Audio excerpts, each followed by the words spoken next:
بسم اللہ الرحمن الرحیم بسم اللہ الرحمن الرحیم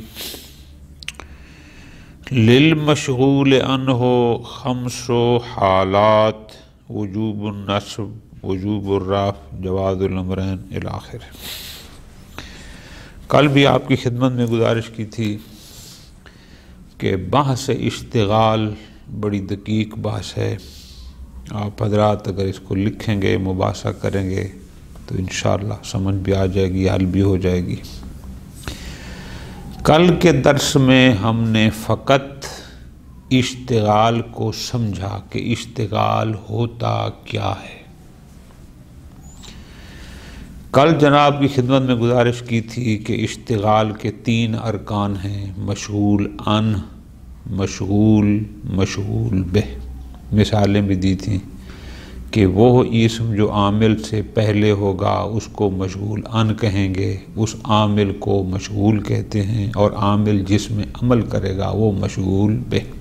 خوب، اشتغال کیا ہے، کیسے ہوتا ہے، ارکان کتنے ہیں، یہ درس ہم نے کل پڑھا۔ آج ہماری آغاز ہو رہا ہے درس کا یہاں سے کہ وہ جو مشغول عن ہے، وہ اسم جو عامل سے پہلے ہے، جو اسم مقدم ہے، اس کا اعراب کیا ہوگا، اس کی حالت اعرابی، یہ اب موضوع شروع ہو رہا ہے۔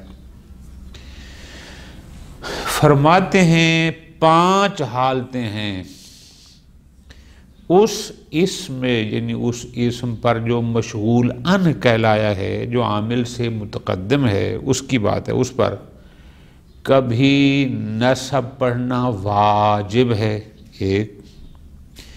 بعض صورتوں میں رفع پڑھنا واجب ہے، 2۔ بعض صورتوں میں جائز ہے، چاہیں تو نصب پڑھیں، چاہیں تو رفع پڑھیں۔ نمبر 4، نصب پڑھنا، اس پر نصب پڑھنا، اس کو منصوب پڑھنا ترجیح رکھتا ہے۔ نمبر 5، اس پر رفع پڑھنا، اس کو مرفوع پڑھنا ترجیح رکھتا ہے۔ یہ 5 حالتیں ہیں اعراب کی اس اسم مشغول عن کی۔ خوب، انشاءاللہ آگے ہم پہنچیں گے۔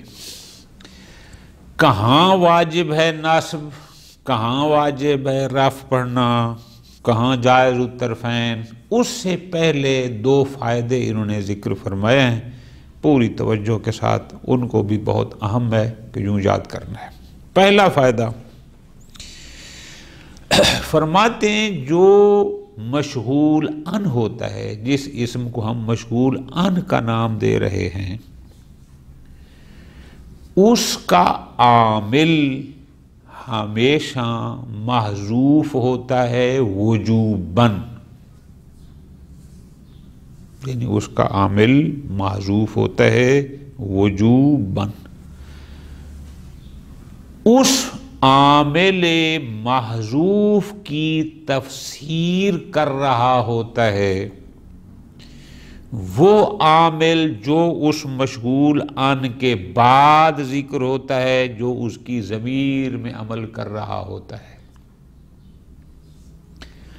تو جب یہ اس عامل محذوف کی تفسیر کر رہا ہے تو اب بات سمجھ میں آ گئی کہ اس عامل کو حذف کرنا کیوں واجب ہے۔ تو آپ کہیں گے جناب جمع بین المفسر والمفسر صحیح نہیں، جب مفسر بعد میں آ گیا تو لہذا اس مفسر کی ضرورت نہیں ہے۔ ٹھیک ہو گیا؟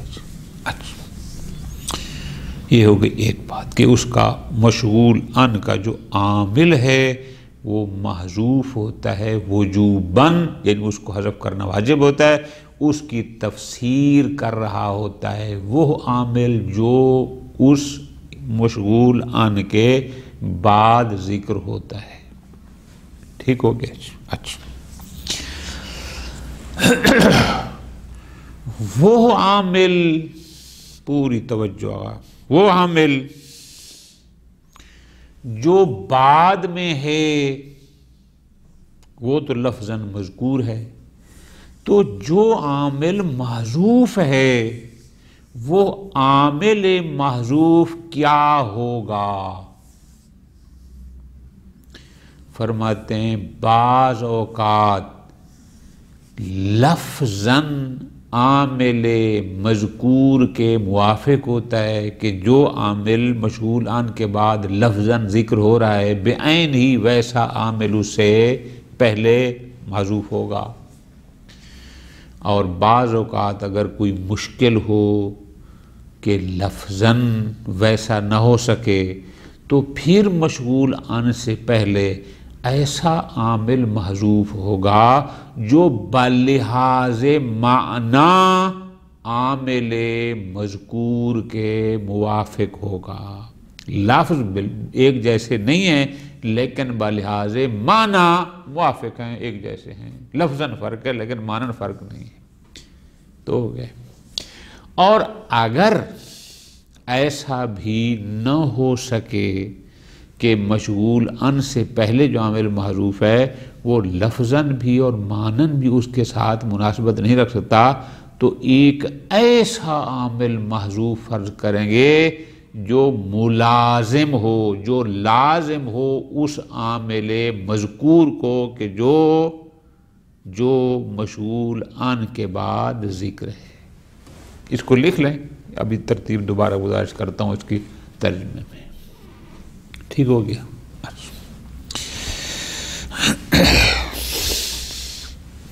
چلو اس کا ترجمہ کر لیتے ہیں پھر آگے پڑھتے ہیں۔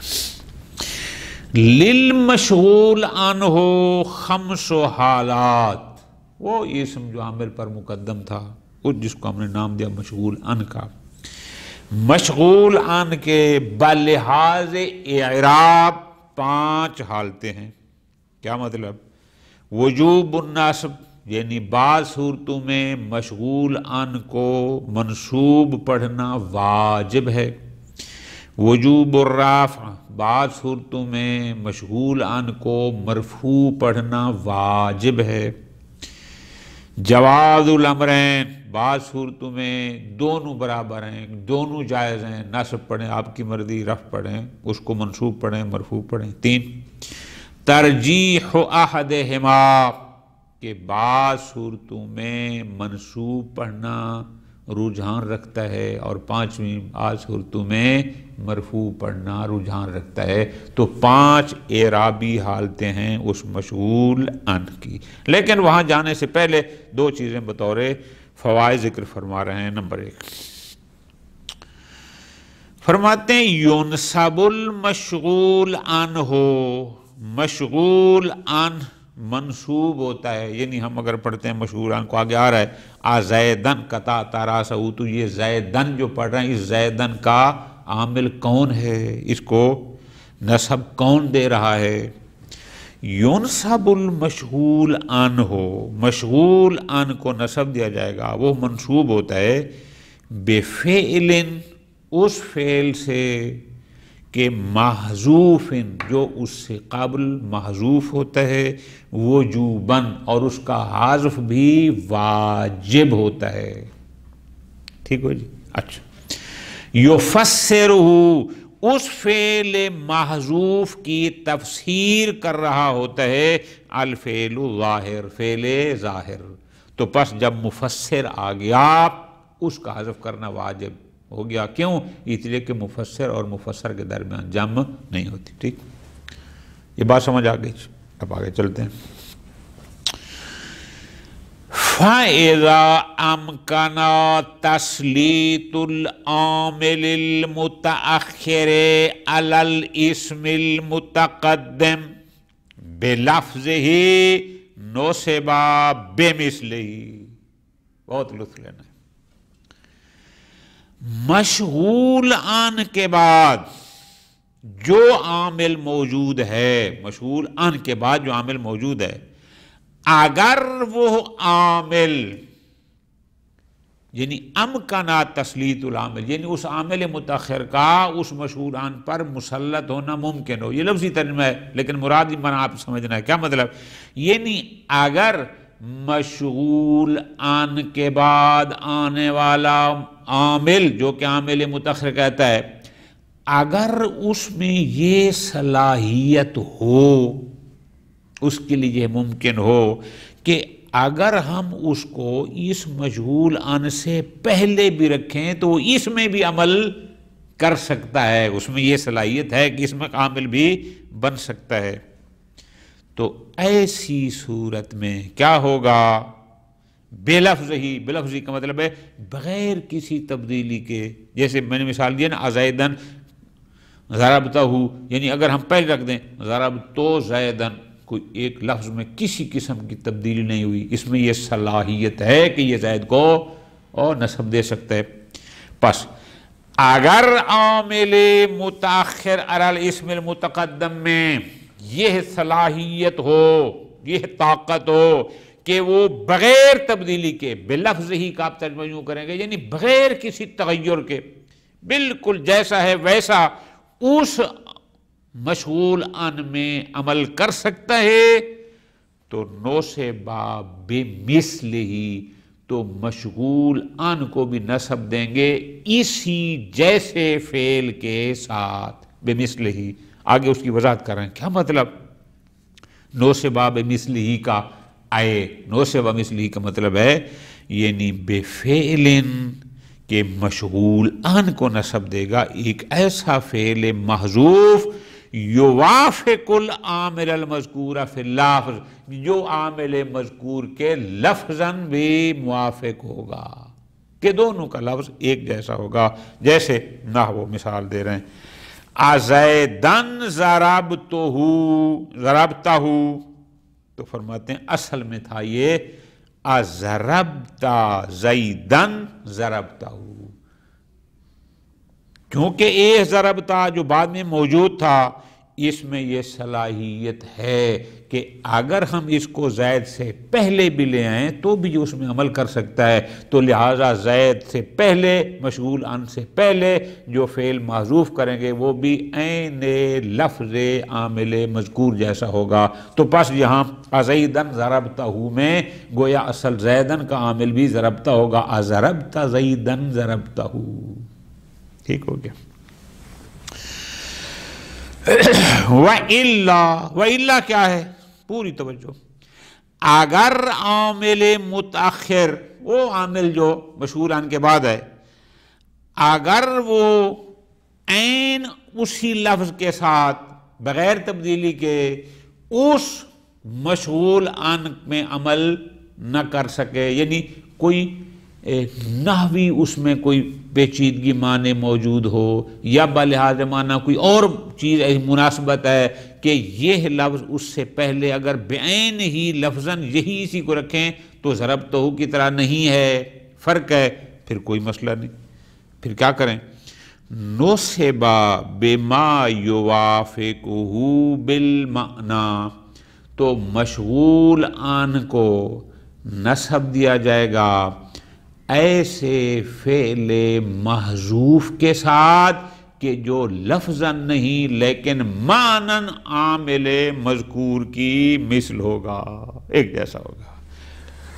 مثال واضح ہے، مثلا یہ مثال ہے، ازیدن قطعت رأسہ، اب قطعت رأسہ قط کا سر کے ساتھ مناسبت، ٹھیک ہے، سر کاٹا جاتا ہے عام طور پر، قطعت رأسہ، جیسے کہتے ہیں فلاں نے فلاں کا سر کاٹ دیا، تو یہ قط جیسے راس کے ساتھ مناسبت رکھتی ہے، خود قطعت زیدن کے ساتھ اس طرح یہ نہیں کہہ سکتے زید کو کاٹ دیا، سر کاٹا جاتا ہے، زید کو مارا جاتا ہے، تو پھر کیا کریں؟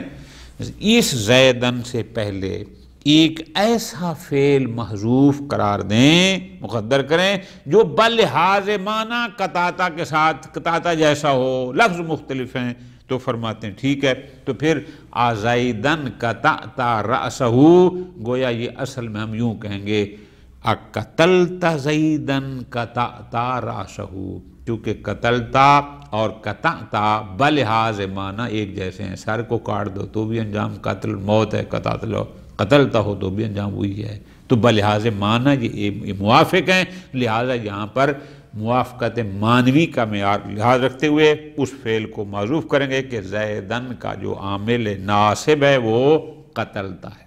ٹھیک ہو گیا. ازیدن مررتو بہی، یہ مثال ہے اس کی کہ مررتو زیدن سے پہلے مسلط نہیں ہو سکتا. کیوں؟ ایک نحوی نکتہ ہے. وجہ مرہ فعل با جارہ کے ساتھ متعدی ہوتا ہے، تو اگر اس سے پہلے مرہ ہوگا تو پھر زیدن نہیں ہوگا، پھر زید کو مجرور پڑھنا پڑے گا. کیوں؟ مرہ بزیدن، مرر تو بزیدن، زیدن نہیں ہے، جبکہ وہ ہے زیدن. تو زیدن سے پہلے ایسا فعل محذوف کریں، ایسا فعل محذوف کریں جو معنن مررتو جیسا ہو لیکن لفظاً وہ متعدی بنفس ہی ہو تاکہ زیدن کو منصوب پڑھنا صحیح ہو. فرماتے ہیں کوئی مشکل نہیں، پس آزیدن مررتو بہی، تو زیدن سے پہلے مررتو کو محذوف نہیں کر سکتے چونکہ مشکل نحوی ہے، اس لیے کہ اس کے لیے با جارہ لانی پڑنی متعدی کے لیے. تو ہم اس کو یوں پڑھیں گے اجاوزت زیدن مررت بہی، اویدن مررت بہی یعنی اجاوزت. اب جاوزت اور مررت بلحاظ معنی ایک جیسے ہیں، اس کے پاس سے گزرنا تجاوز کرنا ایک ہی بات ہے. ٹھیک ہو گیا جی. فرماتے ہیں فَإِن لَمْ تَكُنِ الْمُوَافِقَةُ اللَّفْظِيَّةُ أَوِ الْمَعْنَوِيَّةُ، اگر اس عامل مذکور اور اس مشغول عن سے پہلے عامل محذوف میں کوئی موافقت لفظی اور معنوی ممکن نہ ہو، یعنی کوئی ایسا فعل لائیں کہ جو لفظاً موافق ہو وہ بھی ممکن نہ ہو، جو معنن موافق ہو وہ بھی ممکن نہ ہو، تو ایک تیسرا راستہ ہے. وہ کون سا؟ نصبا بلازم معنی ہو، تو مشغول عن کو نصب دیا جائے گا ایک ایسے فعل محذوف سے جو عامل مذکور کا بلحاظ معنی لازم ہو، کہ لازم المعنی جس کو کہتے ہیں کہ معنن وہ لازم آتا ہے. اس عامل، یہ جو عامل مذکور ہے یہ فعل جب ہو جاتا ہے تو لازم وہ آتا ہے، تو اس کے لازم معنی کو، لازم معنوی کو ہم محذوف فرض کریں گے، وہ عامل ہوگا مشغول عن میں. مثال دیتا ہوں واضح ہو جائے گا. مثلاً حَلَّا زَیدًا ضَرَبْتَ وَلَدَهُ، ضربت والدہ، تو نے اس کے بیٹے کو مارا. تو بیٹے کو مارنا باپ کی توہین ہوتی ہے.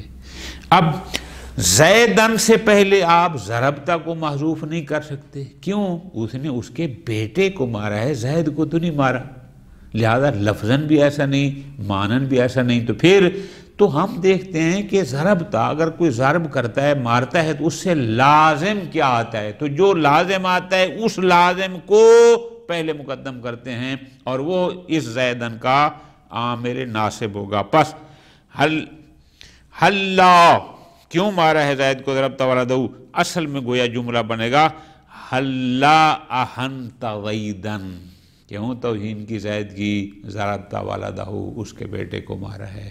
تو چونکہ ضرب کا لازمہ اہانت ہے لہذا زیدن سے پہلے احنتا کو فعل محذوف قرار دیں گے. لأن ضرب الولد، چونکہ بیٹے کو مارنا، یستلزم اہانت الاب، ٹھیک ہو گیا، وہ مستلزم باپ کی اہانت کو، لہذا احنتا، حَلَّا أَحَنْتَ زَیدًا ضَرَبْتَ وَلَدَهُ، یہ اصل عبارت یوں بن جائے گی. یہ تھا پہلا فائدہ. دوسرا فائدہ، یشترط فی جمیع موارد نصب المشغول عن، جہاں جہاں بھی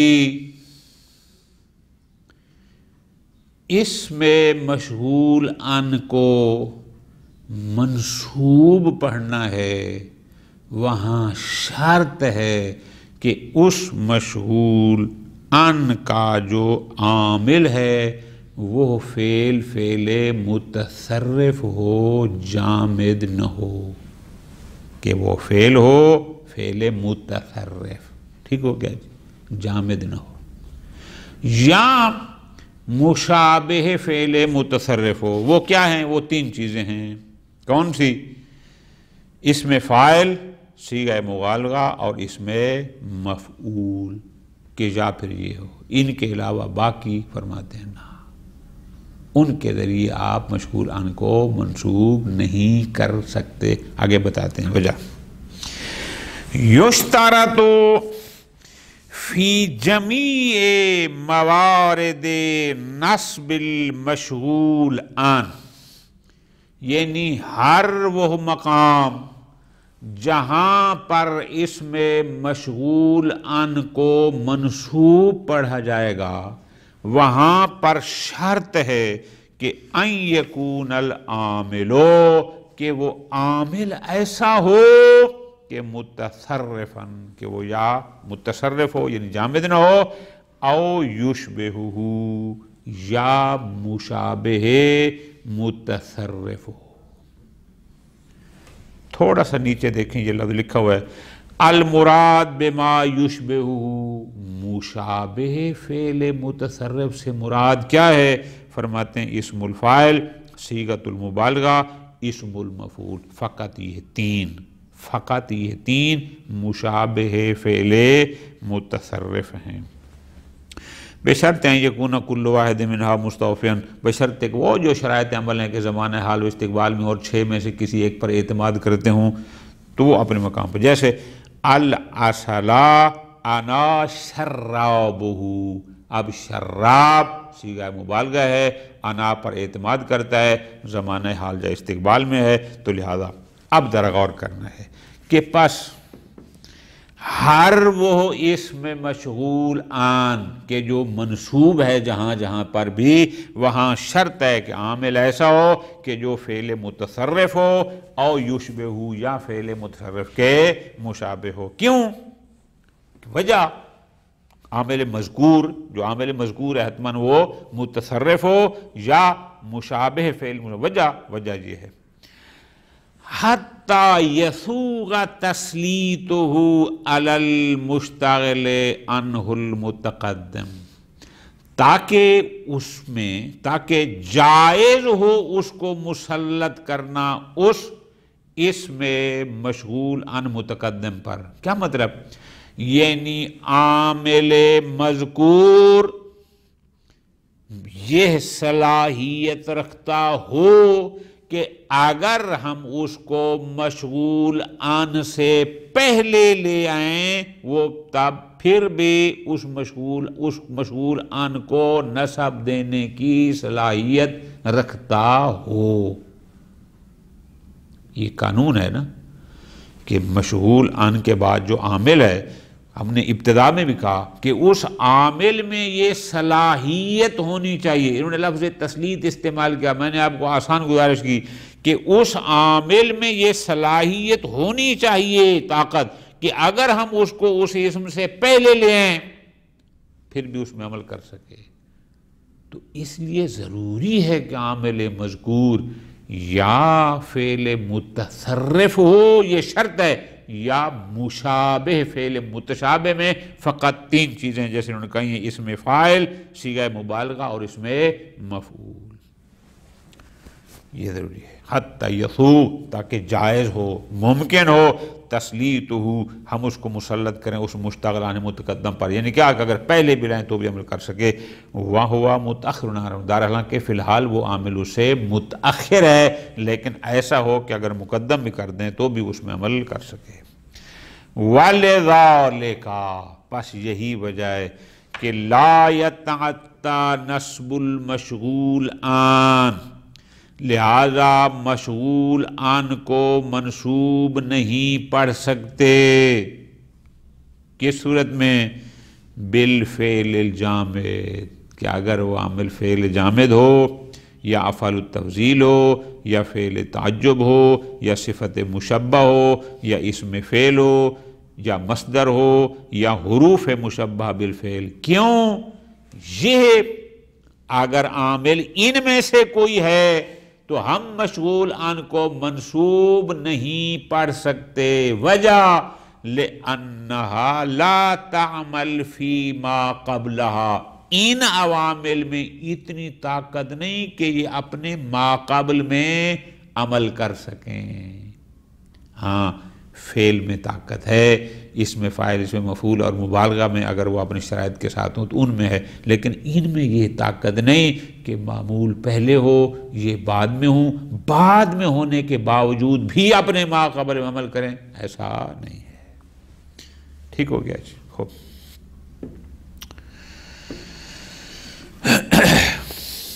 یہ ہو گیا کام. اب آگے شروع فرما رہے ہیں کہ کس کس مقام پر مشغول ان پر نصب واجب ہے، کہاں رفع واجب ہے. چلو اس کو پھر اگلے درس میں تک آپ کے لیے آسان ہو جائے. صلی اللہ علیہ محمد وآلہ محمد.